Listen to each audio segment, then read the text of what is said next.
let's take 2 deep breaths just because to release the tension that's stored within us from that day. Okay, ready? Deep breath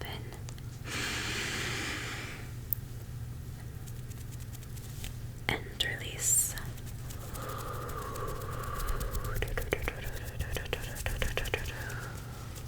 And one more. In. And release.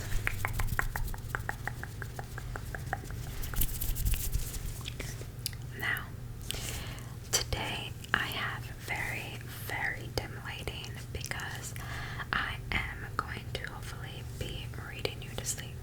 Now, I'm only going to be reading the first chapter because I do know that, if you read too much, your video can get taken down. So, if you are interested, the book is Return to Fear Street by R.L. Stein. It is still fall, it is November, October has passed, but we can still have some spooky vibes. I got my pumpkin shirt on. R.L. Stein, nothing wrong with that. I love spooky vibes. I love the holiday season. Makes me so happy. So,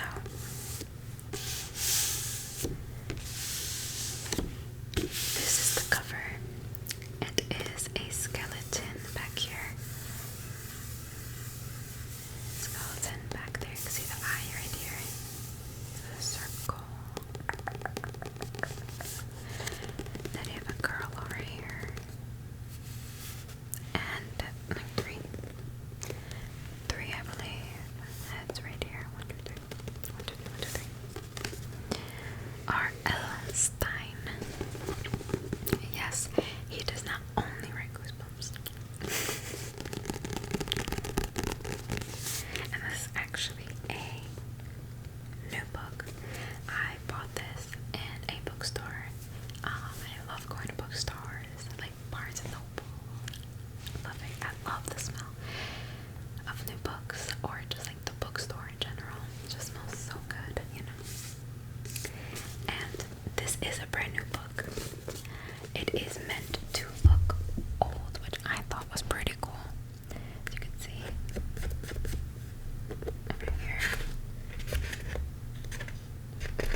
It's pretty cool, I think. Same at the front.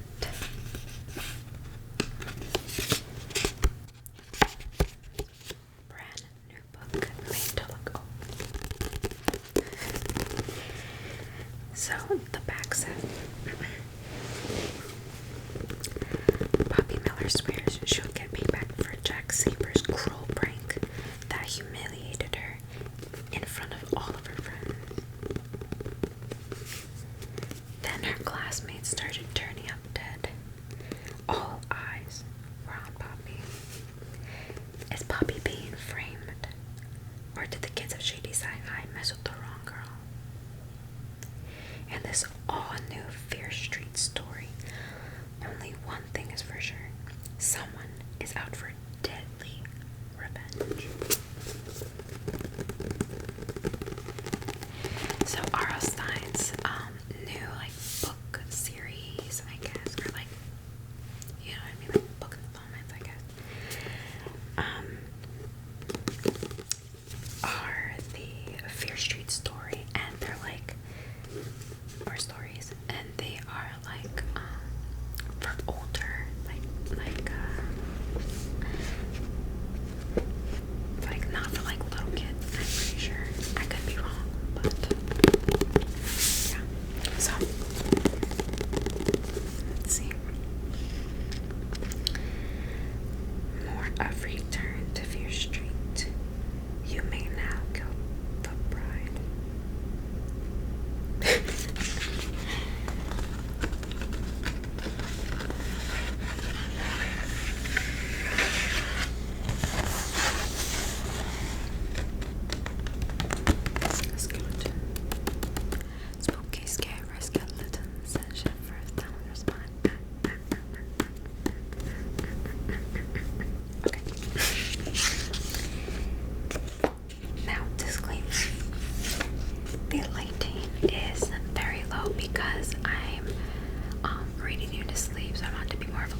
was all supposed to be for fun.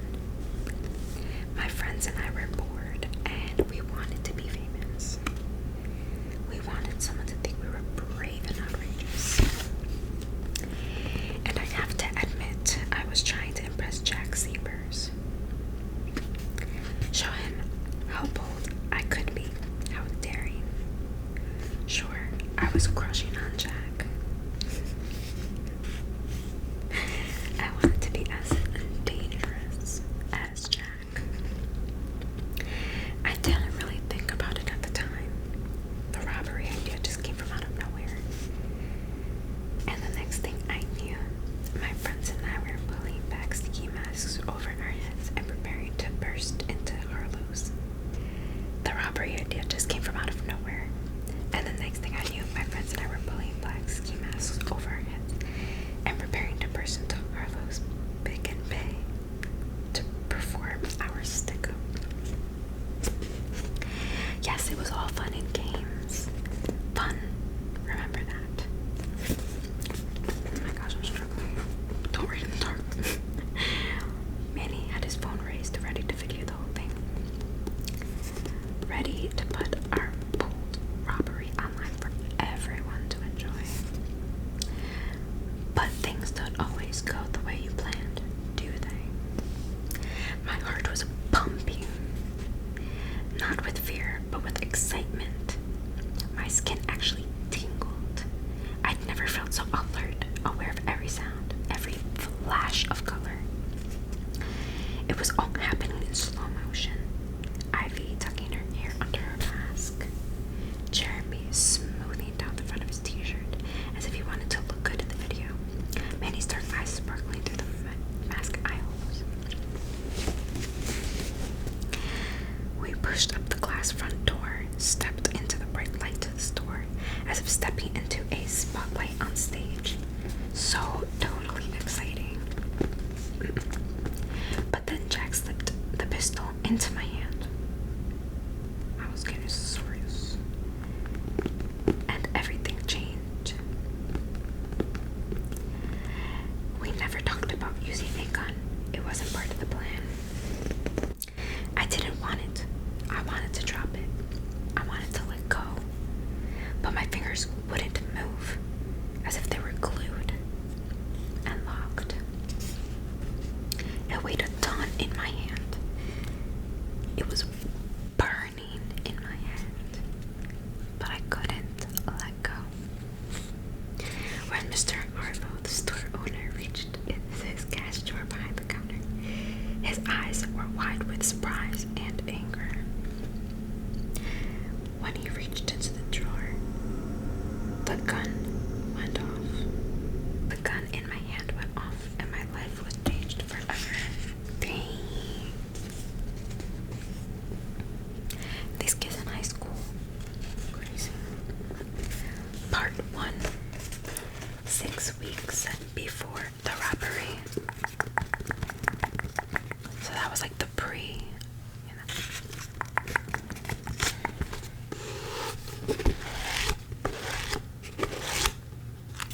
Okay. Poppy narrates chapter 1. Okay. Okay, we are back. I had to change the lighting because my eyes were struggling. It was not comfortable. So we are at chapter 1. Poppy narrates. Way better. Oh my gosh, okay. Ever feel like a dry brown leaf in a big clump of dry brown leaves being swept this way and that by swirling winds? Probably not. But I like to write poetry, and sometimes I just let my mind free. You have to let your mind fly free when you're bored and restless, and it's spring if you live in nowhere shady side. You still have weeks to go in 11th grade, and there's the long summer to get through. Maybe a boring summer job, and then a long senior year. How else are you going to spend all that time and eke out some fun and stay out of trouble? Before Jack Sabers showed up, all the horror began. My amigos and I were bored with the capital P-O-R-E-D, bored. Just leaves blowing aimlessly in the wind. I mean, can you imagine? We were still hanging at the Division Street Mall. No one hangs at the mall anymore. So many stores are boarded up and the place looks like the whole country is going out of business. And even the Cinnabon has a sign on it that says it's closing at the end of May. How can that be? Everyone loves Cinnabon. Their burger put is still here, but it's expensive, and the $2 double cheeseburgers and lefties across from the high school are much better. And how boring am I standing here talking about hamburgers with my... There has to be more to life, don't you think? My name is Poppy Miller. I'm the short one with the springy straw blonde hair and looks like it's about to bounce off my head. Yes, I have pale blue eyes and freckles, and my two front teeth stick out a little, but some people tell me that's sexy. Do I like to have fun? 3 guesses. I admit I'm always the most enthusiastic one in the crowd, but I'm serious about things too. I'm serious about my poetry, and I'm serious about learning to become an actor. That's why I'm the Shady High Drama Club. I'm hoping to get a scholarship to the drama department at Carnegie Mellon. I know it's a long shot, but you have to give yourself challenges, right? Of course, when Jack Saber shows up, I took up some wrong challenges, but don't let me get ahead of myself. The tall, skinny guy with the short brown hair and the serious expression is my boyfriend, Keith Carter. I guess I have to call him my boyfriend, but I'm not really that into Keith. Oh gosh. He's like an in-between boyfriend, if that makes sense. He's like... It's like looking for Swiss cheese, but there's nothing around, and you have to settle for American. Interesting. Yeah, interesting. Comparison. Actually, Keith is more like Velveeta. Not even actual cheese. I guess his best quality is that he likes me. That's terrible. Oh my gosh. Ivy Tanner is my best friend forever. She's the one with the broad pale forehead and green cat eyes and the awesome copper-colored hair that flows in waves down past her shoulders. Ivy loves her hair. She can seldom keep her hands out of it, and I don't blame her. It shines and shimmers like ocean waves. Like the L'Oreal shampoo commercials. Seriously, Ivy has TV commercial hair. She's nice too. Ivy has been going with Keith Calvin since 9th grade. When he moved here, he's a good guy, a little intense at times, who spends a lot of time texting kids at his old school in Shaker Heights. Jeremy is quiet and I guess a little shy. I think part of his problem is his allergies. He's like allergic to everything and it makes him timid. I mean,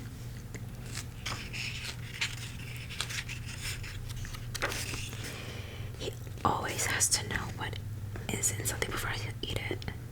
He carries an inhaler and a container of pills, but he's not sneezing or wheezing and his skin isn't breaking out in blotches. He can be fun in a quiet sort of way.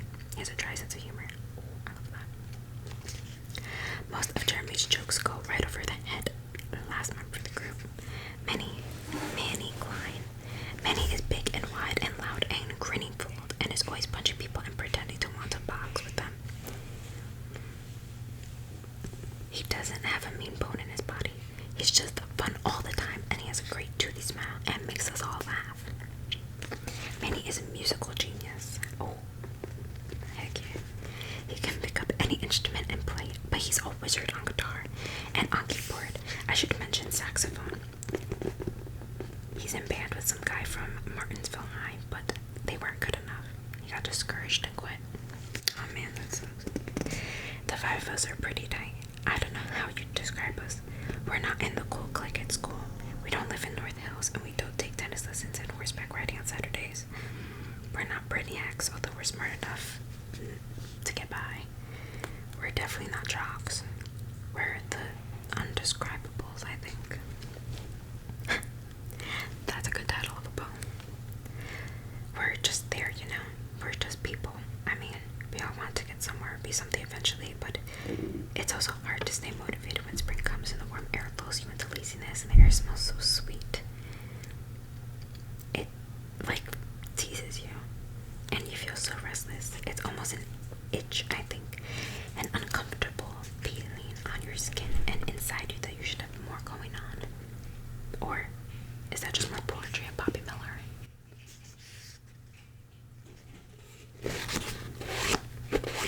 Get some book sounds in here.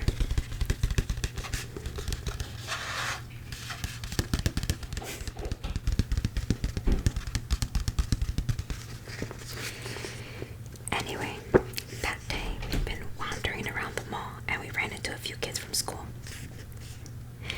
No one we were here really friends with. Ivy and I looked at some sleeveless tees and TJ Maxx while the guys hung by the door looking unhappy. I saw a scoop neck tank top for only $20. I wanted to try on, but they were looking so impatient. I said, skip it. Manny had to stop and stare into the display window at Guitar World. The instruments in the window always made him drool. I'm saving money for that Gibson over there, he said, pointing, nose pressed up against the glass. I can feel it in my hands. It's like a baby, you know. Don't get weird, Jeremy said, giving Manny a shove. Manny laughed. Just trying to freak you out. Looking at you freaks me out, Jeremy replied. It's getting late, Keith said. I think the mall closes at 9. Keith always knows what time it is. He's like the cop in the group. He's never late for anything, which is totally weird, right? He's the only person I know who always worries about time. We ended up at the end of the mall. I could see the parking lot through the exit door. We were standing in front of the last store, Pet Haven, and 2 adorable white puppies pawed at the window glass to get our attention. Oh, what are they? I asked. Oh, the sign says Shih Tzu. Manny laughed. That's a nasty word. Who would call a dog that? Ivy slapped his wrist.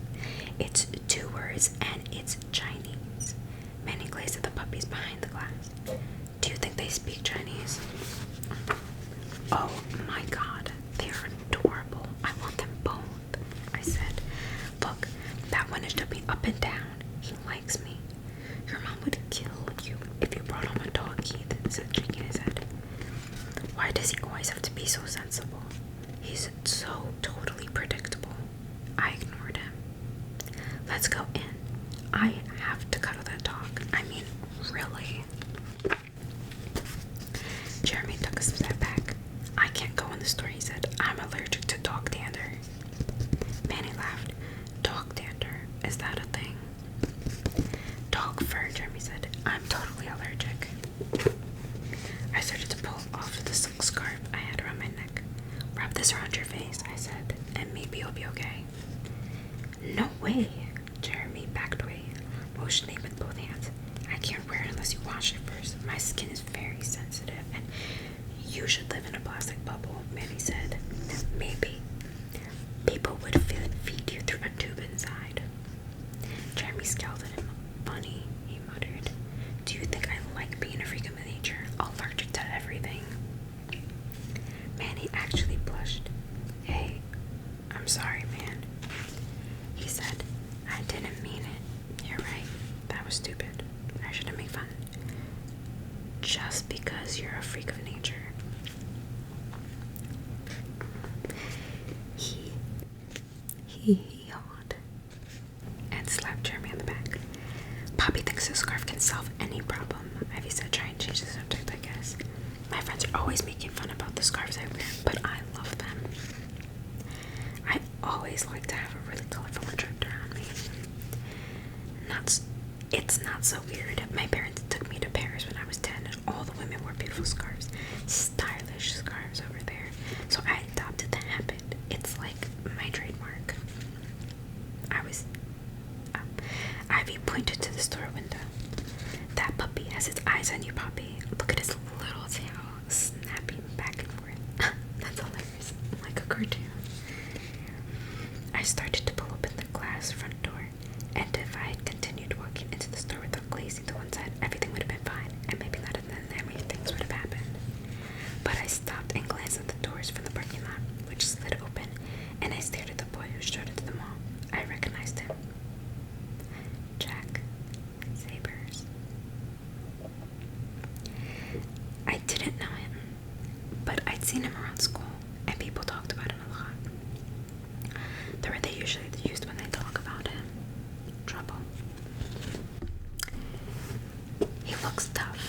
has a sharp jaw that looks like it could cut you, and strange silvery eyes like a robot. You can't read them though. He's normal height, but he walks with a strutting step. Like a cowboy or something that makes him look taller. His hair is white blonde and spiky. No one else has any side high yet. That kind of punk hair. Not anymore. Jack hasn't been at our school for very long. I don't know where he came from. I mean, until that night. We'd never spoken a word to each other, but I noticed him a lot. And a few times, I thought I caught him looking at me. And he was looking at me now, one hand on the pet store door, puppies yapping through the window glass. Jack had his stern expression on his face, pale as his gaze moved slowly from one of us to the other. He nodded to himself. I guess our faces clicked in and he recognized us from school. I watched him strut toward us with a particular bobbing walk, and if he was moving to a silent beat. His faded denims were shredded at both knees. He wore a gray sleeveless t-shirt and the letters UFO in blue across the chest. As he came closer, I saw the gold stud in one ear and a small tattoo of a blackbird on the back of his right hand. He slid his hands in his jeans pockets. What's up? The moon, Manny said, pointing up. Jack sneered. I've seen you at school. You're the funny guy, right? Manny grinned. Sometimes.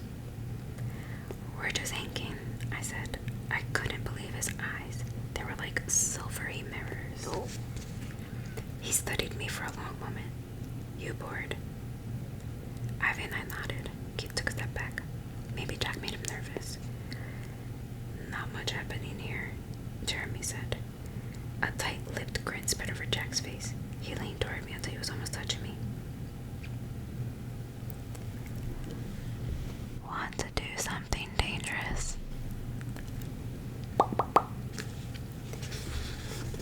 And that is the end of chapter 1.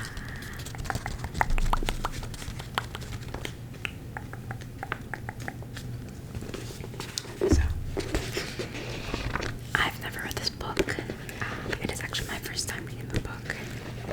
So, I hope that you guys enjoyed this little reading session. I do tend to get into books or like dialogue when I'm reading characters' lines. If I feel as it's like more fun for me to read it, even when I'm reading by myself. I like it. So I hope you enjoyed